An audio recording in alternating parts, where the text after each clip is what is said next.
Don't work hard enough, doesn't close people down, doesn't press, but puts the ball in the back of the net. He does the hardest thing that you can do in the game. Everyone tries to be that guy that does that at the critical moments. He steps up any time, any stadium, any country, any place, biggest moments, he's there to deliver. It's just mind-boggling. There aren't any words anymore that we can say about this guy that would justify the way that he puts the ball in the back of the net and just arrives on the big occasions and delivers. And that is brilliant, and he is amazing. But the way Manchester United are playing at the moment, it's a good job he's there because they need him to do that. Yeah, other than Saturday, we played all right Saturday, Jake.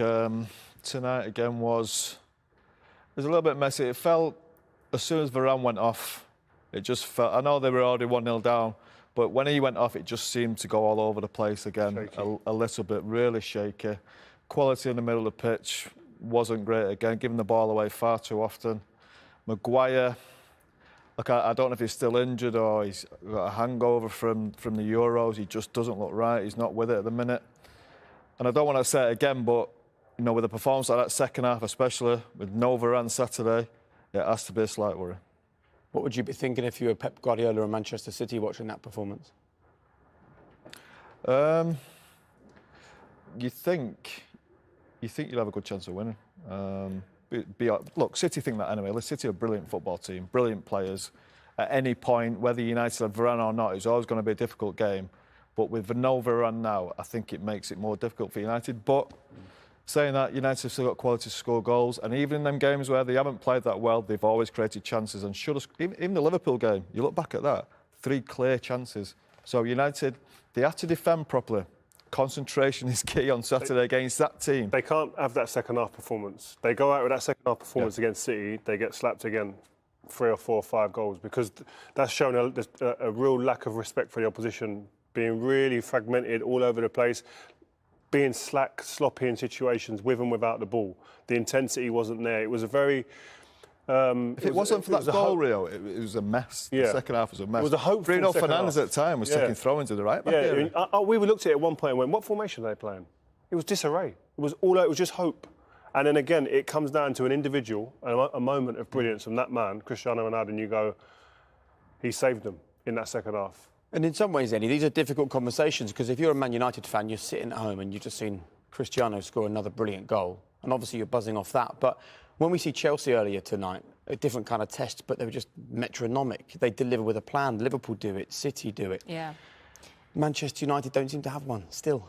And I think when you look at those other teams, Chelsea tonight have played with your new players. You know, Lukaku's out, Werner's out. You look at Man United, and as amazing, as brilliant as it is, Ronaldo stepping up every time. It looks like a one-man band.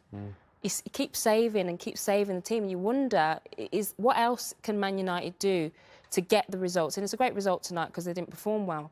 But Ronaldo can't keep bailing them out. I think defensively, they've come up against a striker in Zapata today that run them ragged.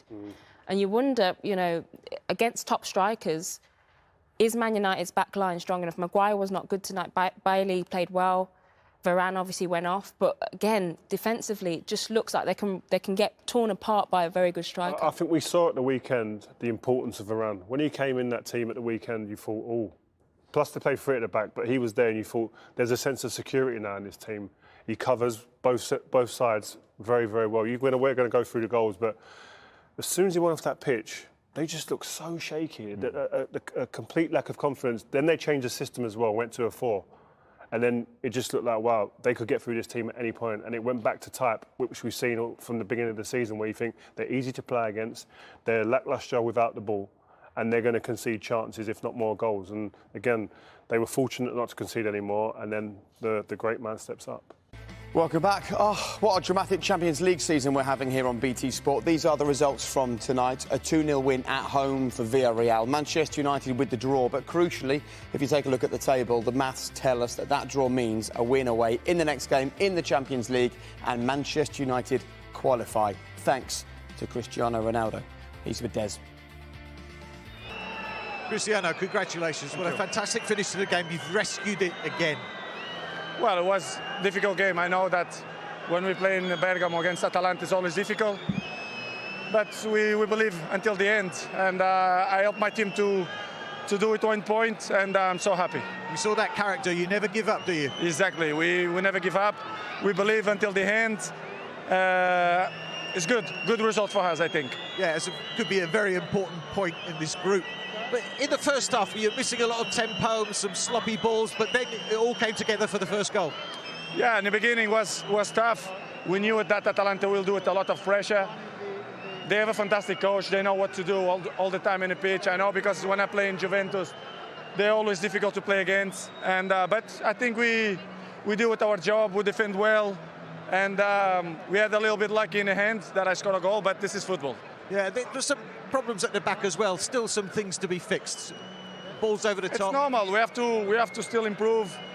As I say many times, we have a different players, different system.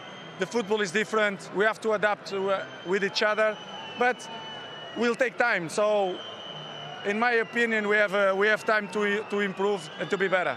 Thank you, Cristiano. Thank you very much. Interesting first half. That's made up for what we saw in the Chelsea-Malmo game earlier, hasn't it? Look, long periods of toil for Manchester United, but yet again, someone just appears in the right place at the right time and does something amazing. We're getting used to this. Wow.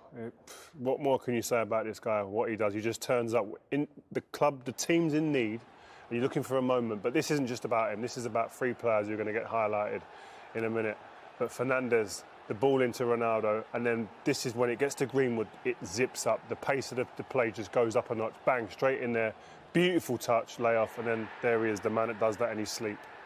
Yeah, it was a great goal, and I actually think that little back heel from Fernandes is the best part of that. I think it doesn't sit the keeper down. It sends him a little bit to that left-hand side, opens a big gap up for Cristiano. And, as Rio said, you normally take that first time, don't you? But that first touch is brilliant, just in front of him, sets himself, all the composure in the world, and buries it. And you seem to be a man who looks more at the overall performance than little individual moments. So do you look at that first half and think, oh, not great again? Or do you look at it and think, brilliant equaliser, let's push on?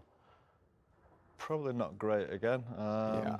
A little bit sloppy at times, I think. I think you'll see from their goal. I think Bailly gets caught. I think obviously the keeper could do a lot better as well. But there's been a lot of mistakes in that half. I don't think Paul Pogba will be particularly enthralled with his performance of giving the ball away a lot, really. And that goal's probably made him survive for the second half. But as you see here, Bailly gets caught. He tries to read it in there, losing possession. And Zapata has been a real handful. Really good cutback through Shaw's leg. I know there's a little bit of suspicion offside with the lad going in front of him, but I don't think it is. The keeper should save it. I think McTominay's touch there is the thing that shifts Bailey. I think that they get fortunate with that touch, but from this point on, it's a great goal, isn't it? Great finish. It's a great finish from Milicic. I agree. I think De Gea has to do better there, but there's a question mark there whether he gets a bit distracted. You know, the player there sort of distracts him and causes a distraction, but I think he should save that. De Gea should save that. And I agree with Paul, it has been sloppy. That goal is an indication of what Manchester United could do, but it has been sloppy, particularly Pogba is giving away another chance that could have led to a goal as well. So Man United need to step it up, I think, for second half. I think Ollie will be in there and his coaching staff saying, listen, sharpen up now, boys. You've got to think, you've got to perform now. And then you've got yourself back in the game. These boys have got you back in the game. Now, the boys behind it, sort yourselves out because they've been a bit fragmented.